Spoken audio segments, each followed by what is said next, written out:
Yes, the floor is yours, sir. We're looking at Surah 4:24. I'm sure you're well aware of it. Yeah, it says, and also prohibit to your own married women, except those your right hand possesses. The decree of Allah upon you and lawful to you. Yeah. So what about this? Well, What the were you saying previous about one in this? 23 was the exceptions. Okay, it's about what a man is allowed to do with a woman. What kind of relationship is he allowed to have sex with? What kind of a woman is he allowed to marry? And there were some exceptions. And here it continues and says, and prohibited also are married women, except those whom your right hands possess. In other words, you're not allowed to have sex with any Muslim woman who is married, and you're not allowed to have sex with any married woman except if she's a slave. Yeah. So I guess the question: would you do that? What is the impact on you? With me, I want to throw up when I think of this. What kind of impact does it have on you? No, I just see it was a rule in the past where they used to capture slaves, and so once they captured the slaves, obviously the men were killed because obviously they were fighting in the war. So because they were killed, the women were left, and so they were married to the men. Okay, but I guess the question is, these were slaves, and they were owned as property, and secondly, men could have sex with them without their permission. So, I mean, what's your thoughts on that? Are you saying that it was okay because it was at war, or are you saying that it was never okay that they could do that sort of thing? No, it was with consent. So it was with consent. They could also, if they didn't want to get married, they could also refuse. No, they were already married. No, I'm saying like if once they're captured, because obviously they took over the whole land, so they captured the whole land. So now, what's gonna happen with the women if all the men have died? So they go home. They would. What do you mean? Because the caretakers were the men. So if the caretakers were the men, they had to provide for. Like the women didn't work that much in the past. Yeah, but they could go home. No, he's saying they've taken over their home stops. So it depends. I mean, Mohammed, if they took, let's go with your. How do you get this information? Where do you get all this from? Can I just say that you said that? How can they take over their homes if all the wars and all the battles the Muslims fought were in defense? No, but that's a separate point, Stops. That's a separate point. No, but where do you get the information from that they took over the land? It doesn't give you this information here. They conquered them, obviously. That's what he means, I guess. So the Muslims went into a country, then they took over the country, they killed all the men, and they had the women left over. Yeah, in some places that's what happened. Mohammed, you said women didn't know how to thrive because they didn't have businesses. Muhammad's first wife, Khadija, was Muhammad's boss. She was a businesswoman. Yeah, and there's points. So your statement actually is fraudulent based on Muhammad's first wife and his own experience. Yeah, I said generally, so I didn't say like this would be. What are you basing this generality on? What are you basing this generality on? Because the further back in time we look, the more industrious women were.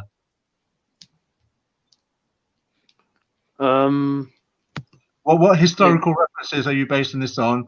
Or, with the greatest respect, are you trying to wiggle room some kind of apologetic in this, but to try and make the Quran look pleasant, reasonable, or honourable? I personally, from what I understood from the lectures I've been hearing, it's basically they didn't really have much rights in the past.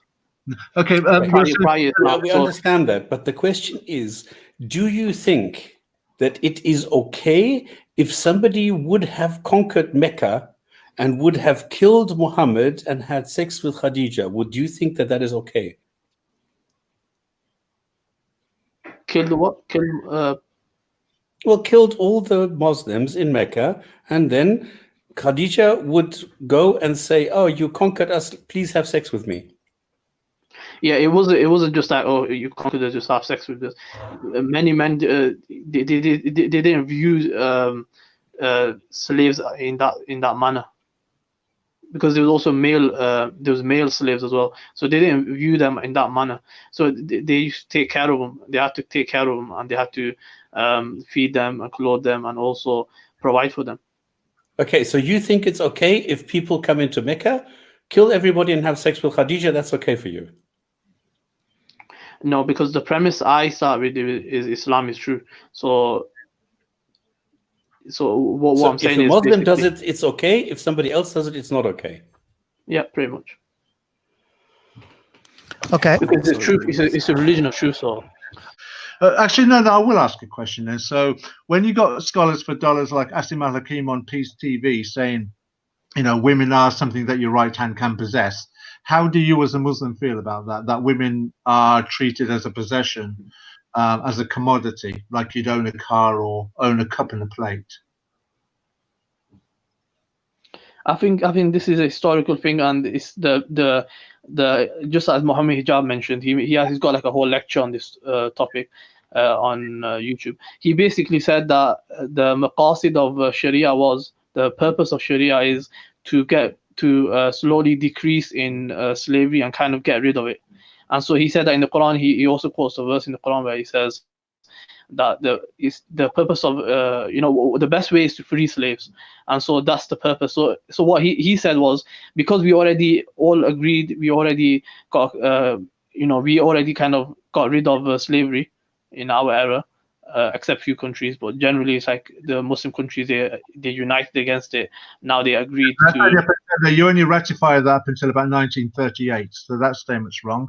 And second of all, yeah, but the colonial slave trade only lasted 200 years, and they banned it 200 years ago at that. So, for the religion of peace, it's taken you 1400 years to ban a disgusting, vile transaction trade. Whereas we wouldn't see it disgusting. Yeah, we wouldn't see it, because our slavery is completely different from the colonial how they operated. Because you wiped out the men and kept the women. Yeah, I know that. Following on what Thunderous said, Mohammed, do you agree that this was the equivalent of chattel slavery? It was ownership of one human being by another, firstly. It was ownership. It was possession. Yeah, it was possession, right? So same as an animal or some other object of possession. No, it's not the same. No, it's not the same. For many reasons. From an ownership point of view, it's the same, right? Even ownership, because if you have an animal in your ownership, the animal can't free itself, whereas a human could actually free itself from the possession, and that's what happened in many cases. They actually became kings later on, the slaves. Yeah, but they couldn't do that without the slave owner's permission. That's the point. An animal could walk free, but it would be brought back, right? Unless the owner of the animal said, "Hey, you go free," gave it a tap on the bum, and off it ran into the desert or whatever. So that point is, it works the same for both of them. They can't earn their freedom in any way. The only way they can do it is if they are permitted. No, they can earn their freedom actually. Sorry, am I eating? It's written within the fiqh books. Mohammed Hijab talked about this. He mentioned references for this, and he said that he said basically there's ways of freeing themselves, and it's like this historical view that there's ways of they could buy their freedom from the certain amount they pay. Okay, let's make it very clear. If the slave owner wants, Mohammed, if the slave owner wants to keep the slave, there's no way the slave can be freed. Agreed? No, it still can be freed. If the slave owner says, "I do not want to free the slave under any conditions," are you still saying that he would be forced to give up the slave? Yeah, there's still ways of getting himself being freed.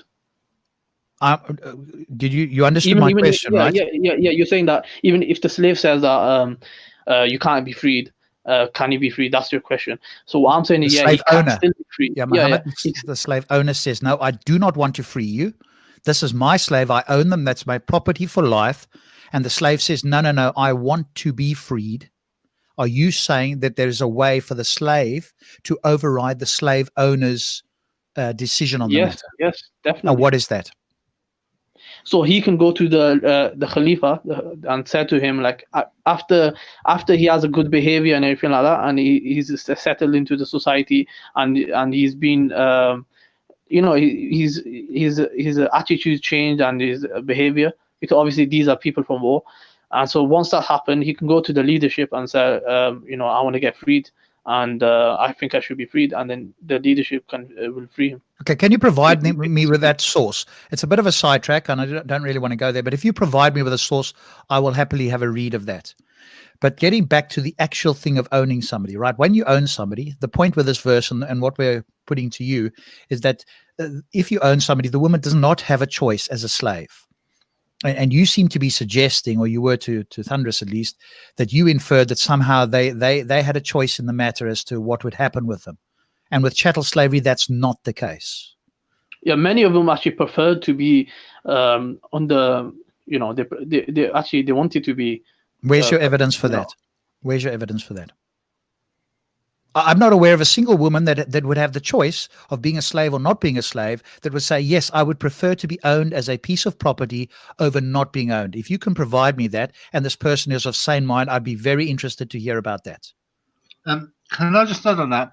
Okay. And they've become the property because they've just had their fathers, their sons, their brothers, and their uncles all wiped out, and they're willingly wanting to be slaves of this barbaric army that have just come in and slaughtered and wiped out their family, and they're willingly going to go along to become property and slaves of this army. Yeah, because the alternative is that they have to go back to nowhere. That's what I'm saying. The What do you mean, economy, go back to nowhere?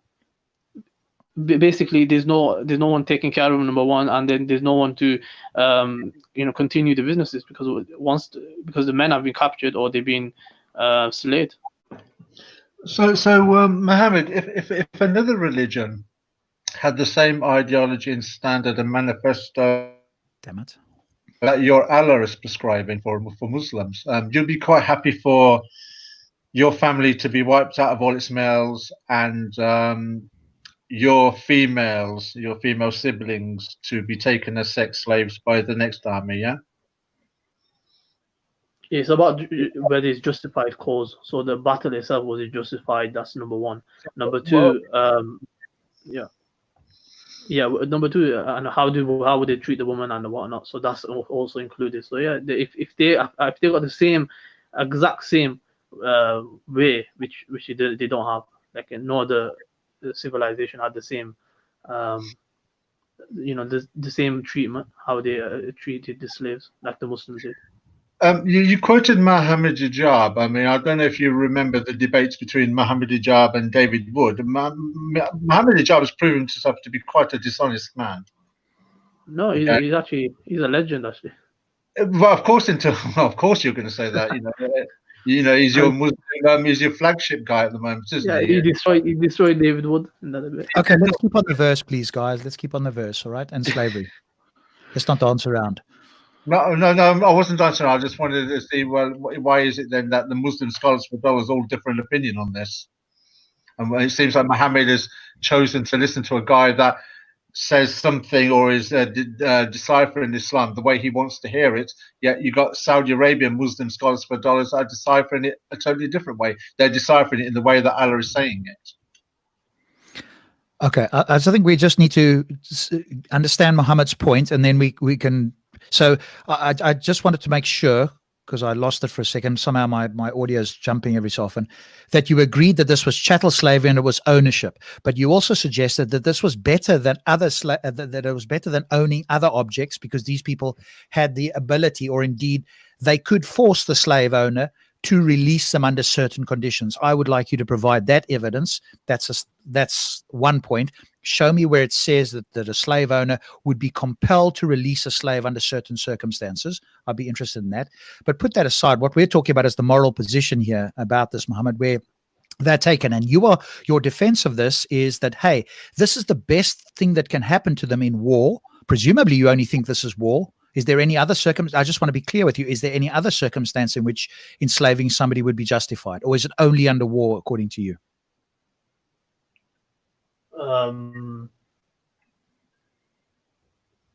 So it's in war, but then it is also a slave can be gifted to another.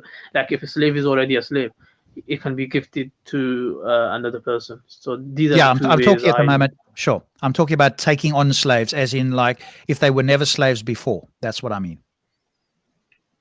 So I They just were want to be never clear on your slaves. position. If they were free people before, the only time, according to you, that they can become slaves is if they are sort of booty in war. Yeah, that's what I understand. Yeah. Yeah, and your defense of this is, oh, he's dropped off. I want to get him back here. Just to go through this. I know Stops is being very patient and biting his lip here, and we can move on from this. I just want to make sure that his position is crystal clear as to what he believes, because presumably, as we've heard, there we go. He's back there. Mine also dropped off with the sound. You're back again, Mohammed. You dropped off there. Can you hear us? Yeah, I can hear you. Okay, great. We're back. So just to confirm then, the reason you think that this is a morally good act, even at that time, looking back with the 21st century, is because you view this as, hey, if they were not enslaved, then they would presumably at some point very quickly thereafter just die out in the desert because they were completely helpless, since everything around them had been demolished or taken over by the conquering Muslim army. Is that your view? Yeah, pretty much that. And also to add on to that is, if the women were left alone and they was basically, for example, in certain battles, they were all the men were killed. So if they were killed, then what would happen with the women is they would be on their own. Like in that particular city, there would be no men.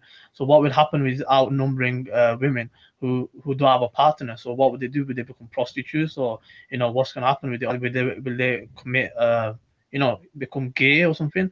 So that's the thing. The men had to solve that problem. And Okay, that's so way the they view solved it. is that these women were incapable of at least taking care of themselves, if not their children. Let me just check in with you. Do you think that women of the 7th century were more or less capable than women of the 20th century? Were they more capable of taking care of themselves, or far less capable? It depends on the surrounding, because the surrounding they were in, they could take care of themselves more better than today. Okay, so if they could take care of themselves better in the 7th century, and yet there's many women today who are single who take care of themselves all over the world, how does this play into your point, which suggests that they can't take care of themselves? Because we have women today who are single that don't require men, that are able to take care of themselves. They build a home, they build like a little farms or whatever the case is, or they're in communities or whatever the case is, and they don't require men at their beck and call, and they're still dying. I mean, they're not dying, right? Yeah, it's all about the surroundings. So I'm saying the women in this area, they got opportunities. They can get a job and everything like that. They could.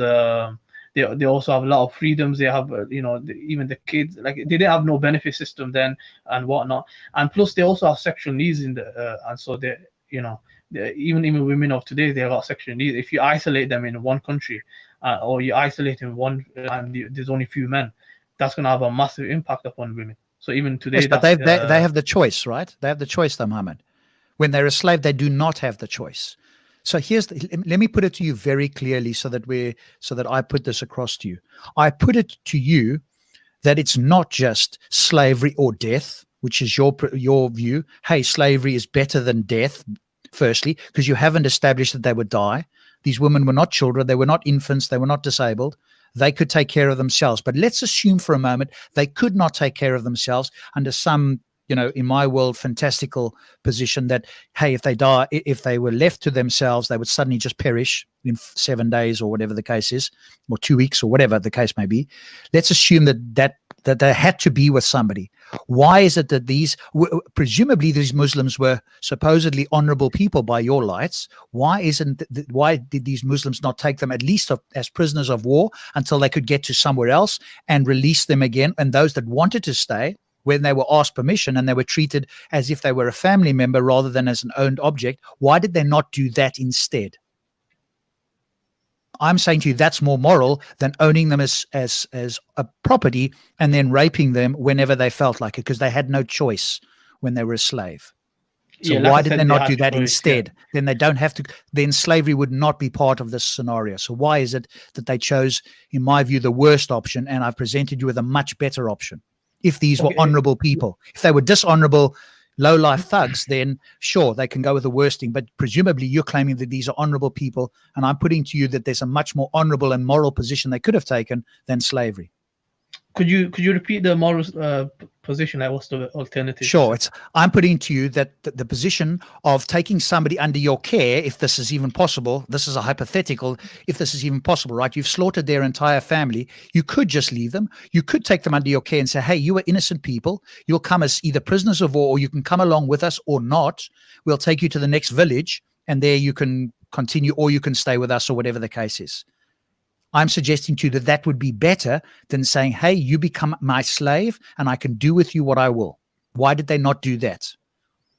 I mean, it's quite similar. What you just mentioned now, that's similar what they did. No, it's not similar at all, in their Mohammed. house. No. They kept them in the house. It's not like they said to the person, like, oh, you're my slave. Yes, they did, Mohammed. Where are you getting this idea that they didn't do that? Where are you getting the idea that they did that? Through the Quran and the Hadith, my friend. Have you read these things? Yeah, you think they were up to every woman, you're my slave. Is that what they said?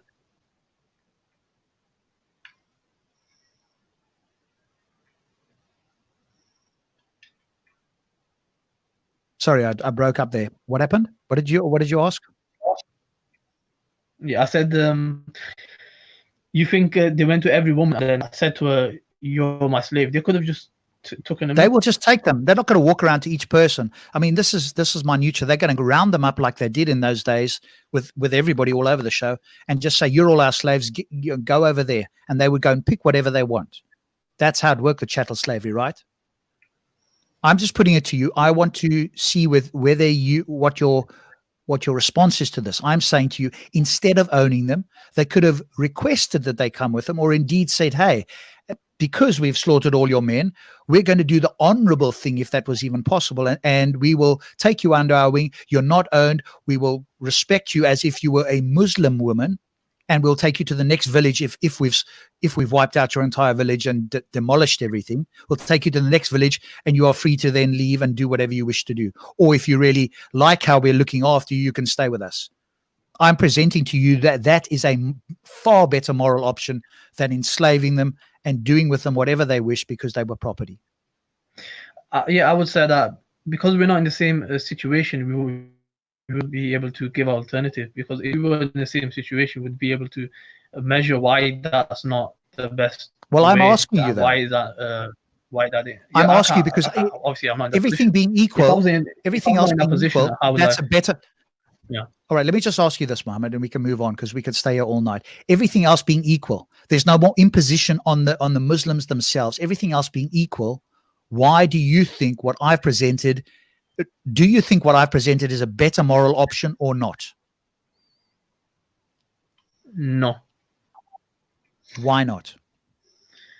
So it also ultimately comes down to revelation. So because it's revelation, I know it's the best decision and the best way in that whatever position they were in, that was the best solution. Whereas you're looking because you don't have the full image, the full picture of this, what happened at that time. You were in their shoes. You're making a judgment upon them. However, I don't think that's fair because you don't have the full picture of it. Okay, so you've now suggested that you're appealing to the majesty, quote unquote, of Allah. Why did you even argue about this then? Why did you just at the very beginning say, hey, I accept what Allah says because he's overall, I don't have a moral position. I can't make a decision on this because he knows best. You attempted to suggest that slavery was the best option. And now when I've presented to you what I think intuitively you know is a better option, you're now appealing to the mystery or the majesty of Allah because I wasn't there. And somehow there must have been a better reason for this. But yet you can't present it. Ultimately, every law of Allah, we can't fully comprehend the wisdom. We can only assume, or we can see certain benefits within it, and then we can point to it. But the full picture of it, we can't. That's why I did. I pointed to some benefits. I pointed to some wisdoms, but the full wisdoms we're not aware of them because we're not all knowledgeable. Okay, but Mohammed, I'm asking us to use our brains, and I present you with a scenario that doesn't make it any worse for the Muslims. If I said to you, hey, the Muslims had to pay them $1 million pounds each or whatever the case. That would be and I'm arguing purely hypothetically, but that might be an imposition on the Muslims. So let's say they took all the bounty, murdered everybody, and said, hey, if I presented you a scenario, you could come back and say, well, no, that's a big imposition on them. You're now asking them to give away everything that they've just done. I'm saying to you that they don't have to do anything different, just not own them as slaves, give them the option, respect them like they would other Muslim women, and then let them go at the next town. What is wrong with that? I think the possessions, like even their houses and everything, that was taken. So what like you're saying, just what you're saying exactly that should be done, like just keep under the house and just give them to the next village? They could either, okay, Mohammed, they could either let them go if they still had houses and they still had property and they could survive on their own, or they could say, okay, because we're so-called moral people, we will take you under our wing. You won't be owned. We will treat you as if you were a member of the family, as long as you don't do anything, negative, and we'll drop you at the next town. So there's no extra imposition on the Muslims because they were taking them with them anyway. We won't own you. We won't have sex with you. You won't be a property. And anything that, apart from coming with us, and in fact, if you want to leave at any stage, you're welcome to leave as well. Why? I suggest to you that's a far more moral position to take if you're claiming these people were moral than enslaving them. Why am I wrong? So you said take them to the next town. Yes. As an option, or leave them there. In fact, if their houses were standing and they could carry on living, I'm being charitable with you and giving you the worst case scenario where they have absolutely flattened everything, and I'm presenting to you that if they left them there, they would die. That was your. So I'm giving you the worst case scenario, in which case they need to take them to the next town, and they would be taking them to the next town or wherever they're going anyway. So there's no extra imposition. And I'm asking you, why is that not a better thing instead of owning them and forcing them to do whatever they want, which is what they do as slave owners? So once you take them to the next town, what do you think that's going to happen? They can let them go. They can offer whatever the woman's choice is. She gets the choice. She can either stay with him, she really wants to, or she can be let go. But under the scenario you're putting forward, she's a slave. She's owned as property. She does not have that choice. And I'm saying to you that's what I said. She does have a choice of getting freed. That's what I mentioned to you. Yeah, you when you provide the evidence, because I'm dismissing your claim as you making stuff up. Okay, let me find some stuff.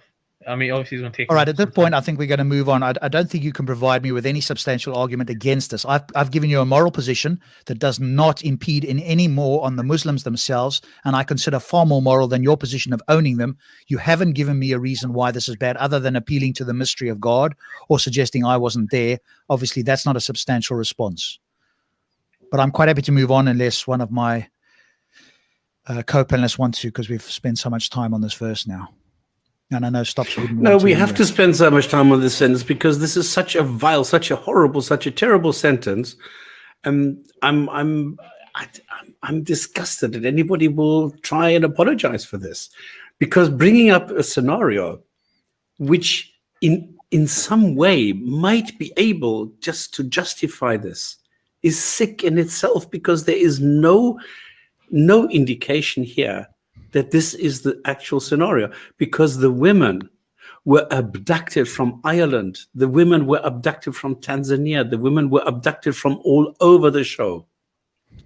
So to say, well, this is such a small thing, it is the Muslims conquering, attacking a village somewhere, and then taking the women, and if they don't rape the women, well, then they're going to die. Well, I'm sorry. I'm sure if I were a woman, I would prefer to die than to be raped by the guy who just killed my brother, my uncle, my husband, my everything just now.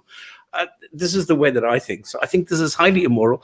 And I mean, okay, we've spent a lot of time on this, but I think it is absolutely amazing to see how the worst case scenario that I painted has actually come true, that there is a Muslim who will come forward and will actually apologize for this.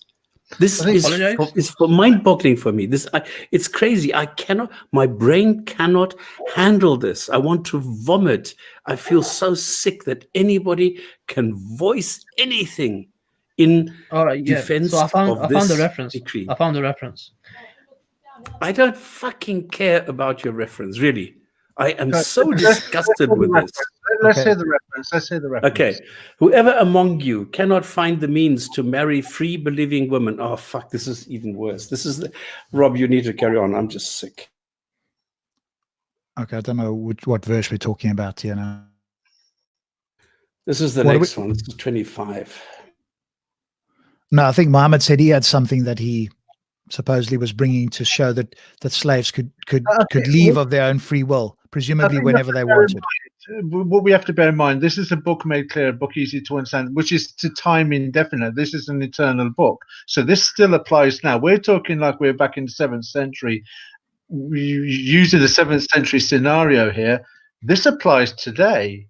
That has to be bear in mind that this is the Muslim standard that Muslims have to abide for eternity or until Judgment Day. Judgment Day isn't here yet.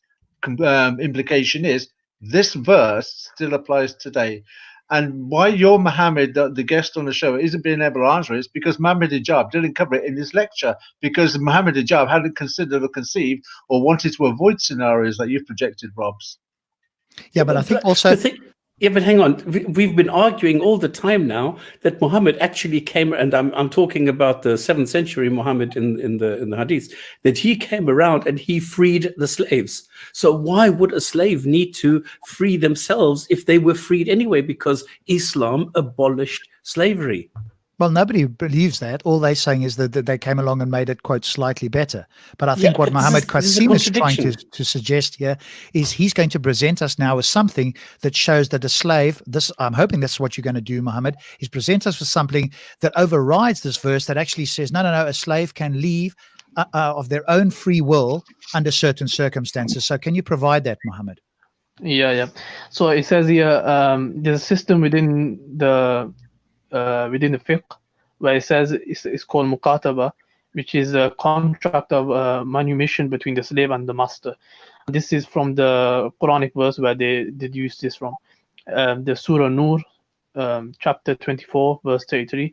It says, and such of your slaves as seeking a writing of emancipation, give them such writing if you find that there is good and honesty in them, and give them something out of the wealth of Allah which He has bestowed upon you. So from this they deduce that the slave can be freed. That's Mohammed, I'm not contesting that a slave could be free. What I'm contesting, and what I put to you very clearly, is that if the slave owner does not see that, does not wish to let the slave go, and in fact suggests that the slave has not been a, quote, good person or whatever the case is, the slave is not free to go. That's what I was looking for. So what you've presented there is not answered my critique. Do you understand my critique more clearly now? Can I have that surah referenced again, please? Yeah, 24:33. 24. Thank you. Okay, so do you agree that that doesn't answer my critique of a slave owner that does not want to let the slave go, or indeed chooses to feel like the slave has not been a good person and therefore will keep them? The slave has no recourse then. Yeah, that's what I said to you. He'll go to the leader, and he'll go to the leader of the Muslims, and he'll go to him and complain to him, and then he will free him based on this verse. And if the slave owner comes along and says, no, I do not believe this, are they going to believe the slave or the slave owner? The slave, like they would of examine. Course they will. They're going to just believe the slave, because these people were looked after, weren't they? And they were seen in high regard because they were owned, right?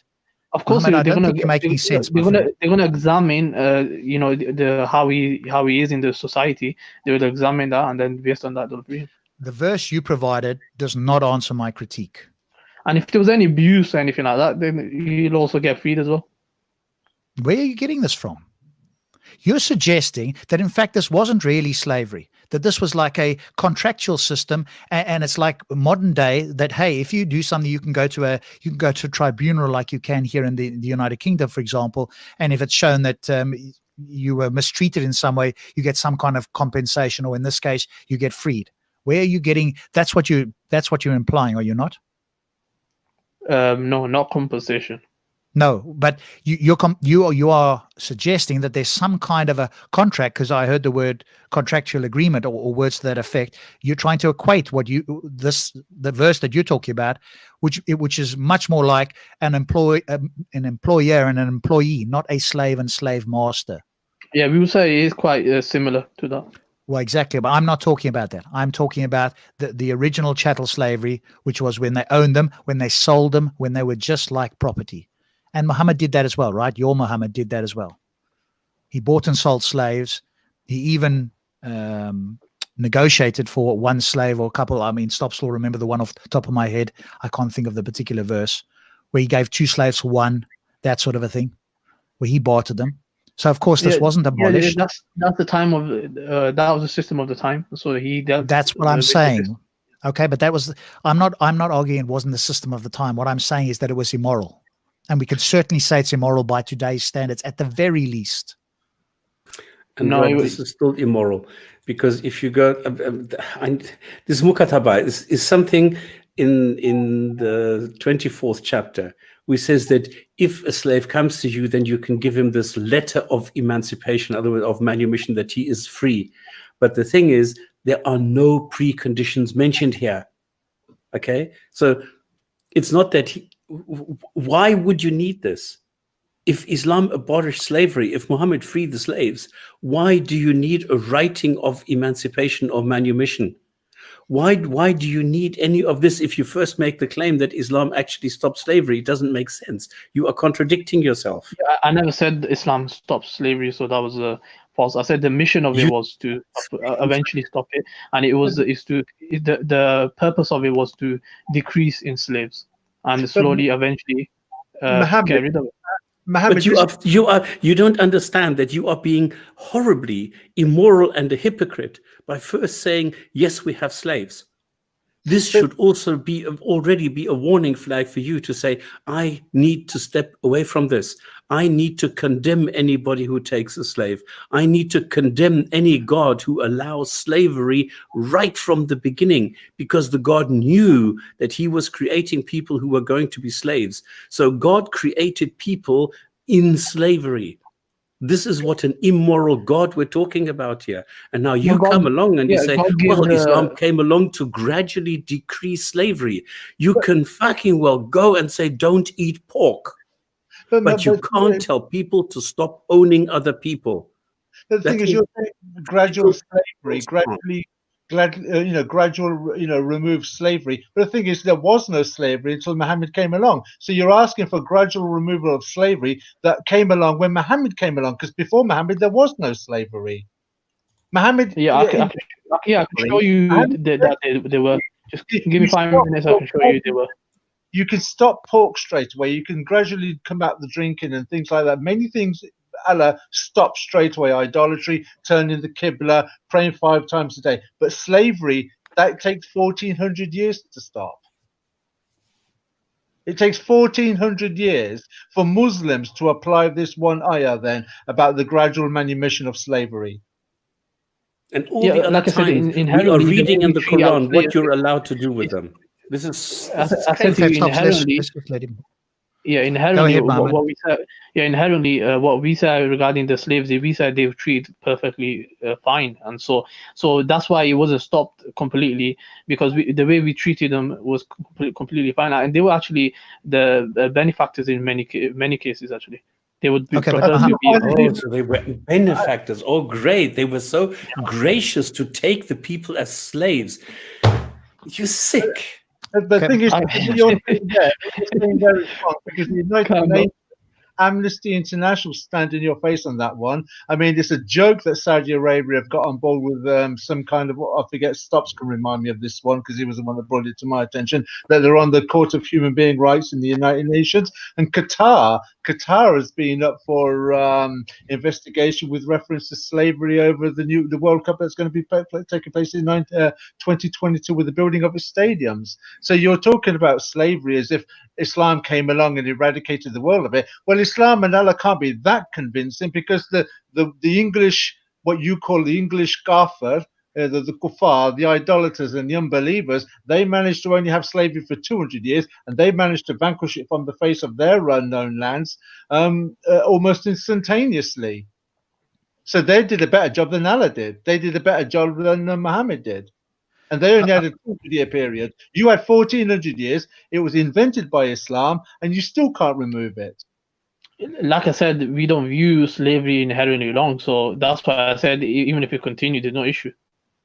But Mohammed, Okay, you it's not wrong. That's fine. That's right. He's just said it. He's just said it. Slavery's It not was wrong. actually benefit for the economy. And your other point you mentioned, which was What? It benefits the economy? yeah, they work for the society and whatnot. They're not. They're Don't working you understand what you are doing? Do you know that you are making Islam look like the worst shitty thing on this planet? Don't you understand what you are doing? He doesn't Bob, need. no. You don't need him to make Islam look like the excrement of the planet. The Quran does a very good job of that on its own. Okay, guys, we're not going to convince anybody. All we're singing to is the choir here. So if we're going to have a conversation, we need to help Muhammad see the problem with this. Us telling him that it's a problem is just water off a duck's back, and it's not going to convince heard anybody this. except our people, the people that are already on our side. I want Muslims who are listening to this to stop and think about it. And I'm not sure that us telling them how bad they are is going to do that. I agree that the idea is immoral, but it's the idea for me at least is to try and help them see that it's a problem. I take your point there, Robs, but when your guest cites Mohammed Hijab and then tries to rationalize at every single point of every point that you've raised, then already there's a point where with Stops and myself where we think, you know what, this is not going to go. No ground is going to be reached here. But both sides are entrenched in their opinions, which goes back to what I said at the beginning. Allah knows best. And though Muhammad hasn't said that word for word, he's heavily implied Allah knows best. Of course, Allah knows best. Thank you for being the Muslim. The point is that you justify this. I don't know of any single Muslim that I know personally who will go to this extreme and say, yes, slavery is okay if it's a benefit, if it's a economic benefit, and we're actually being generous in taking them as slaves. I have never in my life heard another Muslim say this. Yeah, technically, if they said that slavery is wrong, and it was basically if they say it's wrong at that time, and the Prophet what he did was wrong, they'll become disbelievers in that matter. Thank you, Mohammed. You're at least you're honest. Unbelievable. I appreciate the fact that on the very few occasions we've had Muslims on the show, you've actually been very honest, and with what I've said all along, the Quran defines Islam. I appreciate your honesty and your integrity towards Islam, because you've proven to be a true Muslim. All it needs for you to do now is to find out where I live and execute me, because I'm an apostle. No, that's not how I see it. No, that's incorrect.